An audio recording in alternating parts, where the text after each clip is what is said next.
Muslims come from every country in the world and speak every language in the world.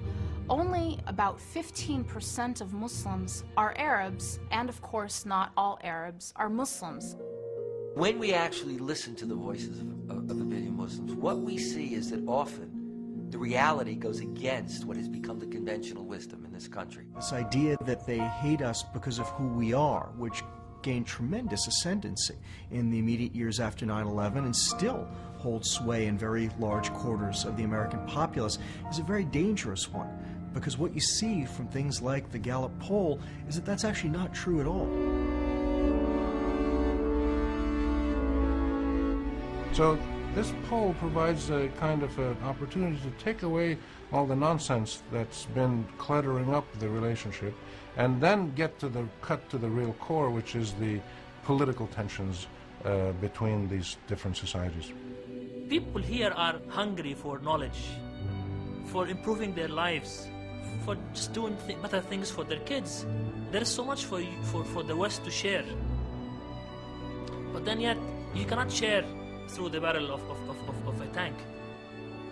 By hearing the voices of ordinary people, that we can engage the world based on facts, not fear.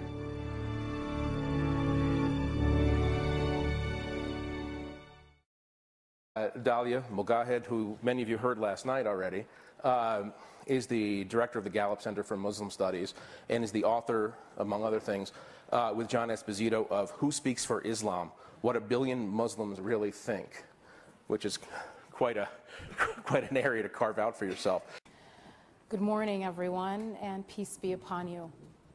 I guess I'll start with the traditional thinking around where clerical or religious authority comes from.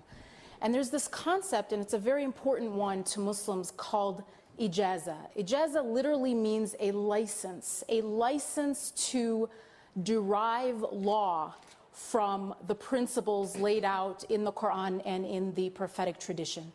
This ijaza is obtained through study and scholarship and was always open to women and men. So the highest ranking female scholar in Al-Azhar University,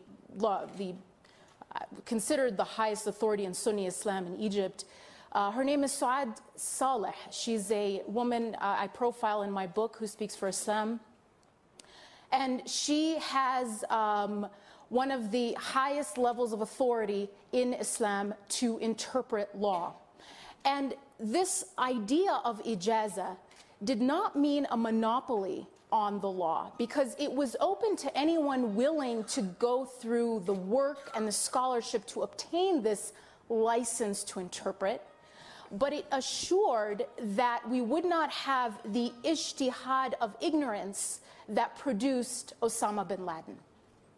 Because when we open it up to simply anyone can interpret the faith and anyone can make law and issue fatwas, what we risk is the ijtihad of ignorance.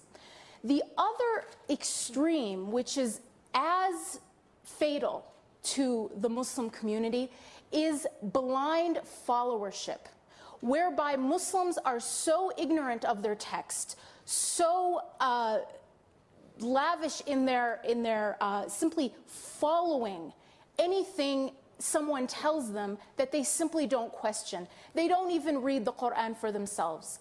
And so between these two extremes is the middle ground, whereby we have religious authorities who have gone through the scholarship, where they have the requisite knowledge to interpret.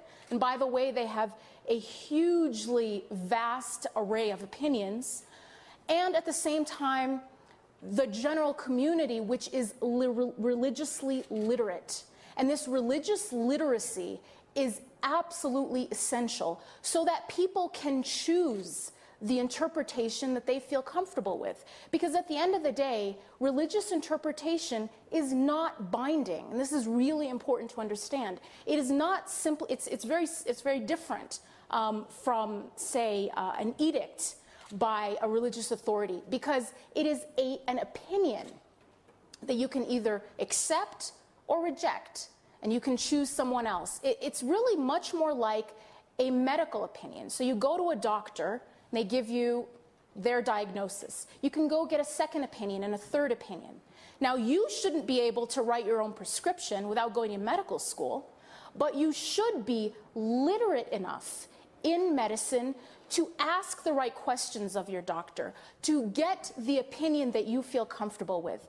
But just as it is dangerous to simply give anyone the right to write a prescription, it is equally dangerous to give anyone the right to issue a fatwa, because that is in fact what produced Al-Qaeda.